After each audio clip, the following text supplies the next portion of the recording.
I've just been appointed to the Court of Appeal. I think that demonstrates that no one in this country should have any concerns about whether they can be appointed to very senior levels in the judiciary in this country, irrespective of their background. Before I took the job, I'd had an impression of judges as predominantly old, male and stuffy. On taking it, I found it was becoming remarkably diverse and very welcoming. Now I'm 2 years in, it seems to me to have become a very friendly, welcoming and open place. Looking back, I must have had some preconceptions about the sort of person who becomes a judge, but these have now, 9 years later, been completely overturned, particularly at the High Court bench. There's no one kind of person who's suited to be or suitable for appointment.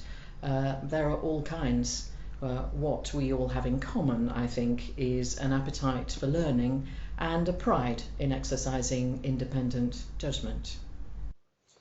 So before I started as a judge, I was worried about this stereotype, and it did worry me quite a bit. I mean, there was a lot of judges, there were a number of judges I admired, but I must say I rather thought that judges mostly were white male public school boys, and that did concern me because I know I'm white and male, but I'm not a public school boy. I went to a comprehensive school and a grammar school for a year, and you know, these differences, I don't know whether they matter really, but they mattered a bit to me.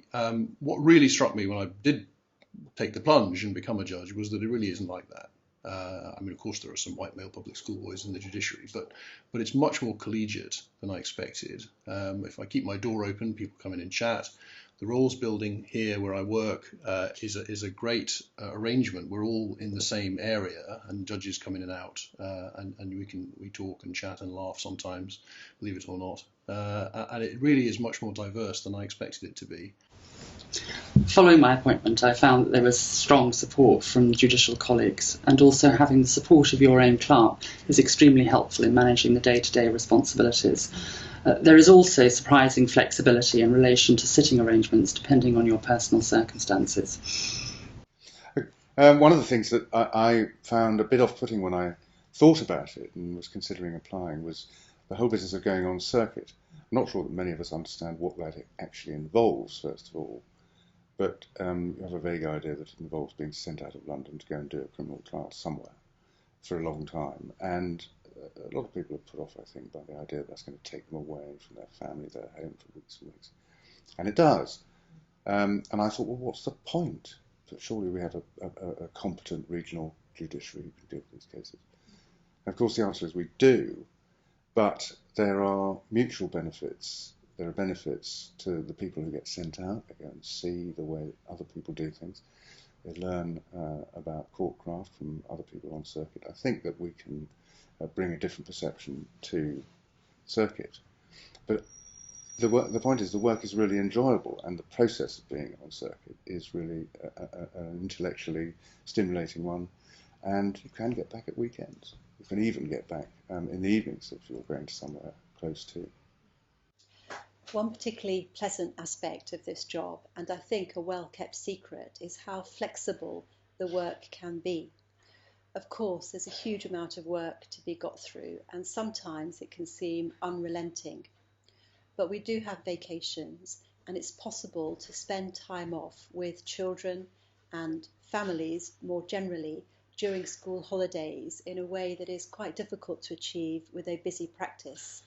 I found it really beneficial to be able to take some time off when my children are preparing for exams or when they're waiting for the results. And I can certainly say that that has been an aspect of this job that I wasn't expecting. I'd been warned before I applied, or as I applied, that being a judge is a lonely existence. I haven't found that at all. In many ways, I've substituted one set of chambers for another. I left many professional colleagues at the family bar with whom I had forged strong friendships, but quickly developed similar friendships among my new judicial colleagues here in the family division and also in other divisions, the Queen's Bench and Chancery division, many of whom I've got to meet on circuit. I had also found that having been a family law specialist at the bar, my field of specialism had become increasingly narrow the more senior I had become. As soon as I was appointed to the bench, I discovered that the demands on me would be to practice in a far wider field of family law, and also to expand my horizons yet further by taking on a ticket to sit in the administrative court, and I've also had the opportunity to sit as an additional judge of the Court of Appeal.